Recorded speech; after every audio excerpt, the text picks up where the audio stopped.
ਮਨਪ੍ਰੀਤ ਸਿੰਘ ਹੈ। ਮੈਂ government high school ਕਰਾਲਾ ਵਿਖੇ 10ਵੀਂ ਜਮਾਤ ਦਾ ਵਿਦਿਆਰਥੀ ਹਾਂ। ਮੈਂ ਤੁਹਾਨੂੰ ਸ਼੍ਰੀ ਗੁਰੂ ਅਰਜਨ ਦੇਵ ਜੀ ਦੇ 400 ਸਾਲਾ ਪ੍ਰਕਾਸ਼ ਉਤਸਵ 'ਤੇ ਇੱਕ ਸ਼ਬਦ ਸੁਣਾਉਣਾ ਚਾਹੁੰਦਾ ਹਾਂ। ਮੇਰੇ ਸ਼ਬਦ ਦਾ ਨਾਮ ਹੈ ਮਾਧੋ ਮਨ ਕਾ ਮਾਨ ਤਿਆਗ।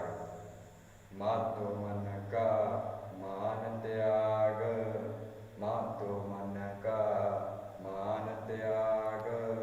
ਕਾਮ ਕ੍ਰੋਧ ਸੰਗਤ ਦਰਜਨ ਕੀ ਤਾਂ ਤੇ ਐਨਸ ਭਾਗ। ਕਾਮ ਕ੍ਰੋਧ ਸੰਗਤ ਦਰਜਨ ਕੀ ਤਾਂ ਤੇ ਐਨਸ ਭਾਗ।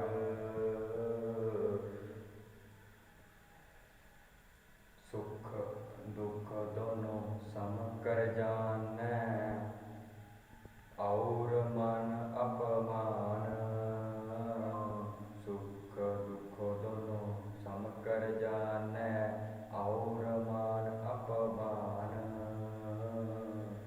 हरख सोख ते रह अतीत, तन जग तत पछाण। तन जग तत पछाण। ऊस ततनिंदै दो त्यागै, खोजै पद निर्माण। खोजै पद निर्माण। एहो जग का खेल कठिन